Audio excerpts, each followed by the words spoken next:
Welcome to Raw Radio.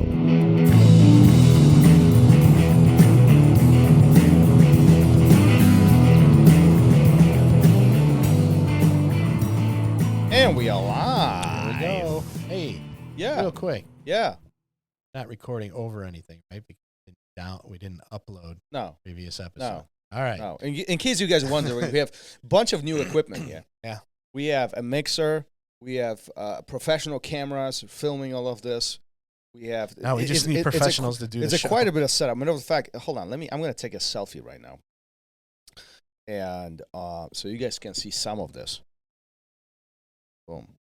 Here it is. Laptops. Outstanding. Boom. Selfie taken. So go on our social media. Take a look at the selfies because we're going to be posting those. But listen, if it's we changed. We kind of stepped up the game here, if you will. Especially if you go on our YouTube channel, you should see significant changes. But I think you're also going to hear significant changes as these episodes unfold. We made some upgrades. We are almost as cool as some of the other guys doing podcasts. And Gerry says he's a professional podcaster. I do not. I said we need professionals. We've got the equipment. Now we just need the professionals to come in and do the show. Right. But we just got done with Kid Peligro. And what an amazing guy. Really, really an amazing guy. And if you see, you'll probably be able to tell how much I like him. You start seeing the promotional stuff for his episode coming out. Really, truly a great guy. Before we get to Kid Peligro, I need to give a shout out to Leo Xavier, Professor Leo Xavier. Yeah. Yes, because without him, this episode would not happen, or the conversation with Kid Peligro wouldn't happen. So, Professor Leonardo, if you're listening to this, shout out to you. Thank you. And if you haven't listened to Professor Leo's episode, I would encourage you to do it. What a great conversation! Some great stories with Hicks and Gracie, and his early on days. All of this is kind of. Listen, you know what I'm mind blowing about all of this? The last several, we have like sound effects. Should I play sound effects? No, we probably not. What's really interesting about all of this is that the last few episodes, the last few guests that we've had, it's been mind blowing for me. Ding! It's been mind blowing. Do I even still have a head? But listen, it's been really interesting. It's been fun because. I've been on the mat for 20 plus years, and a lot of these guys I've looked up to as celebrities, as people that I want to follow their footsteps. And Kid Peligro is one of them. Like I own few books of his. I remember reading his instructional books when I was a white belt. And it was really fun to talk to him. It's one when you look up to somebody and you put them on this elevated status, if you will. But then we have this unique opportunity to talk to these guys just like we would be in the same room. Yeah. And a lot of these conversations really unfold in a very casual format. And I feel really lucky that we get to know these guys. Like, it's just like we would be, at their house, or they're hanging out with us on the mats, and we're just having a simple jiu-jitsu conversation. Yeah, I think the connections we've made are pretty incredible. And, they say never meet your heroes, but I think this is proving can. These are really great people. Wait, am I your hero? So the topic at hand today is, one of the things we talked about. Hey, I was not recording. I'm kidding. Yeah, I'm kidding. Kid Peligro talked about why he thinks he was put on earth, and that is for helping others. And I think people that take that philosophy in life probably live a wonderful one. And I think it's really great that he's taking that outlook, and not only taking that outlook, it's not BS. If you know anything about him, you're going to see that that's true. That's what he's doing. Yeah, yeah, I agree. He really takes the helping concept to a different level. It's not about him; it's about others. And what you might not know about him is that his passion for surfing is bigger. Well, maybe I shouldn't say that, but it's significant even when comparison to jiu-jitsu. I mean, jiu-jitsu plays a significant part of his life. He was involved in 28 books, if I'm not mistaken. I mean, It's up there. he's not only written, or is successful with written content, but also video and entertainment content from a jiu-jitsu perspective. But then a lot of people don't even realize that he has a huge presence from a surfing perspective. He trains professional surfers, World champion. world champions, not hobbyists. We're talking about world champion level professional athletes from a surfing background. So that really emphasizes his passion for helping others and really investing his own time into other people. Yeah, I think so. And I think look at where he came from and who he trained with and under, you see how it's influenced, how it came out. But is that why we're here? Or are you here to make the best life for yourself? Which one is it? That's the $1 million question. Right. I mean, it's, are you asking me or just like as a comment? I think it's a rhetorical question, honestly, Right, but go ahead and answer it. I think if you're not out there helping others, you're not doing things for other people, you're probably going to be fairly unsatisfied in your own life. I think when you're older, it'll Come closer to the mic. I'm right on it. Yeah. It's not me. And I'm, if once you get older, if you haven't spent time helping other people, I think those last moments of your own life, you're probably going to be regretful. Well, there is something fulfilling about helping others. There is something that gives us satisfaction, something that gives us, stimulates us. I speak for myself here. I'm not an expert in that area at all, but I do know that helping other people is important to me.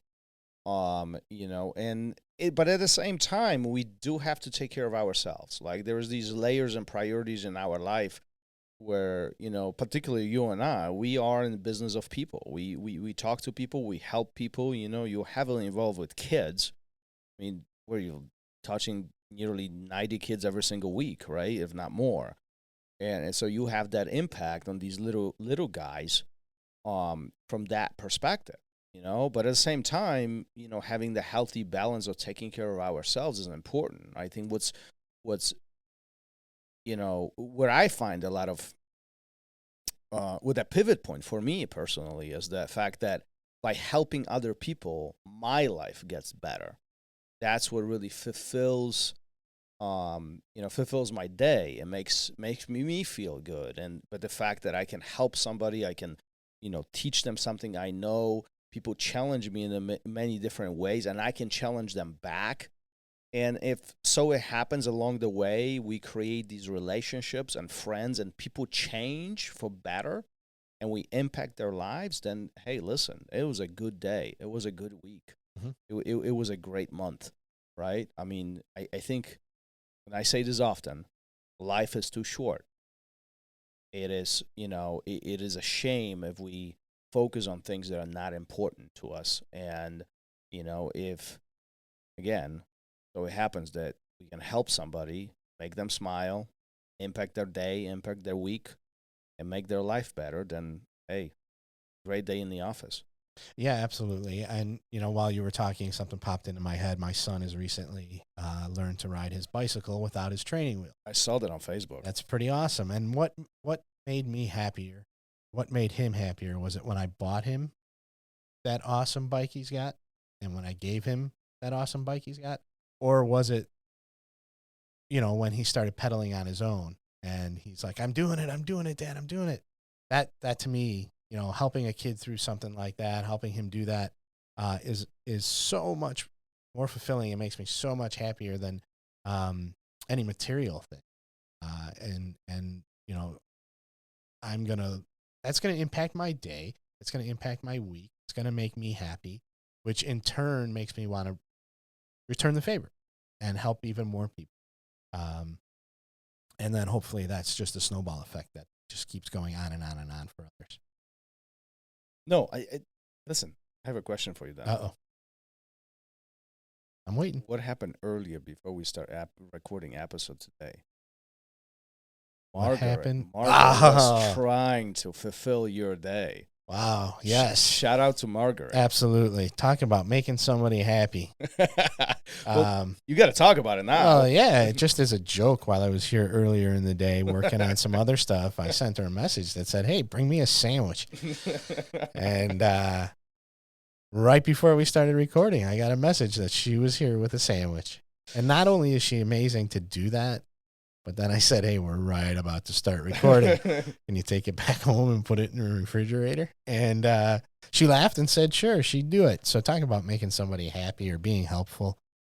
She's going to feed me later today. When I get home, I'll be able to eat that sandwich. Oh, aren't you spoiled? I am spoiled. I am. Talk about helping people. Yeah. But listen, I know where this is going. She did that so you're not cranky later. Was really helping her. She's helping. Yeah, she's helping herself. There's helping me by helping herself, or helping herself by helping me, something like that. No, on a serious note, shout out to Margaret. That was a great call. But you know, hey, it's those little things, and it is helping somebody else, brightening somebody's day, doing something for someone, showing them something, all that stuff. I mean, that's for me. I'm only speaking for myself.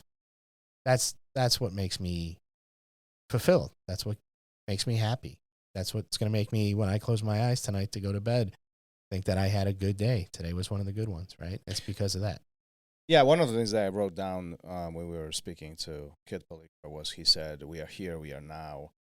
We are here, we are now." And you know, that's kind of going along with that train of thoughts. You know, we are in this moment. Right, whatever happened in the past is in the past. Whatever is about to happen in the future, it's going to happen. It's not here. But if we live in this moment right now, and we have this opportunity to impact other people, I think that really could not only change our day, but also change somebody else's day. I mean, that really provides this ability to fulfill some of those emotional voids, you know, some of the emotional moments, right? So how can we bridge this into jiu-jitsu, right? Because we gotta, as we're wrapping this, you know, what do you find as a helpful, as a impactful moment when it comes to partnership on the mat, right? So how can we be beneficial to our training partners on the mat?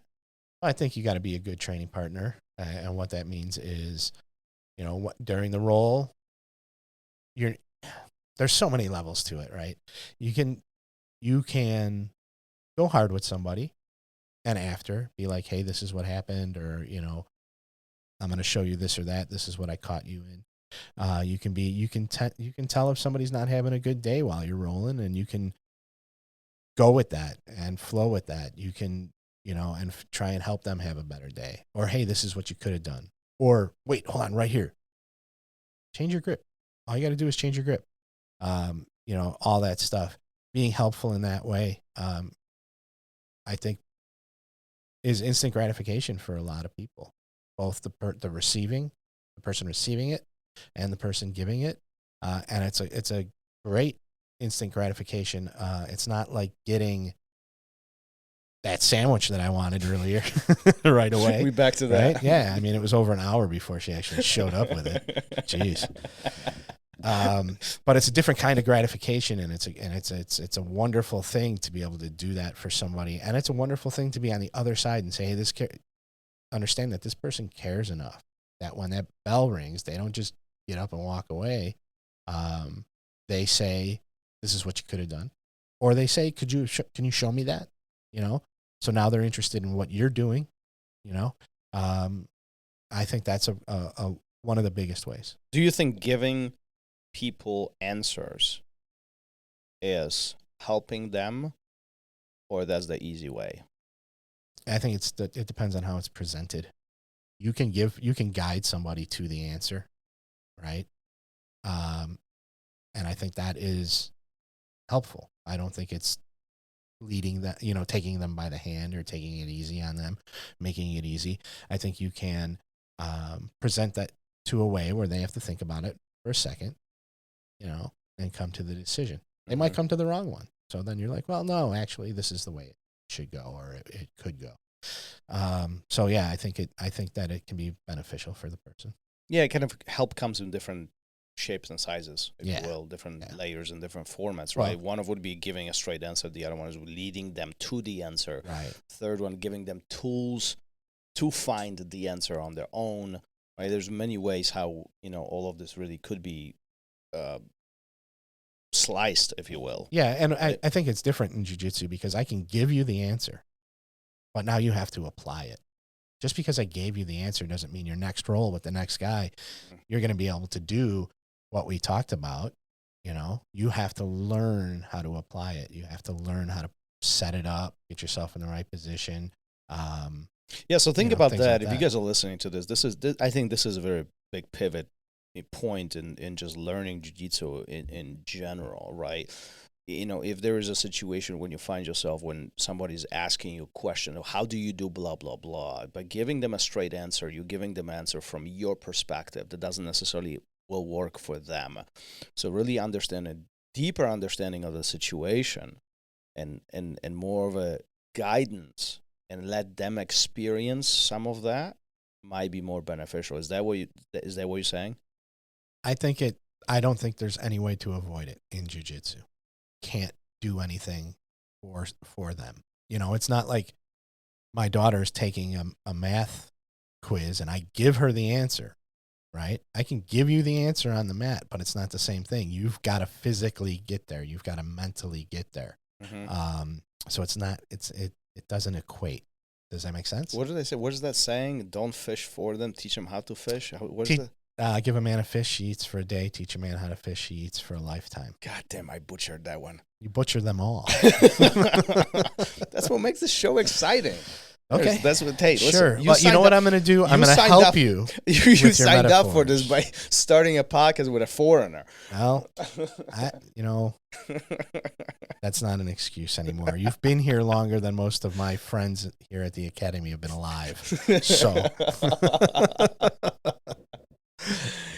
Oh boy, I don't win that one. No, you don't. don't. I get from all angles. Yep. All right. So help somebody today. See how it feels. See if it pays back in any way. And I don't know, maybe think about living your life that way instead of living it. I mean, like you said, do have to take care of yourself first. We're not talking about those situations, but go out there, help some others today, and see where that leads you. Sounds good. Right. In words of Kid Peligro, be patient and be awesome. Let's wrap this up. I can be one of those things. Peace. Later. Thank you for listening to Raw Radio. If you enjoyed the show, don't forget to leave us a review and help us make the show even more amazing. For future episodes, check out our website and follow us on all major podcast platforms. Take care.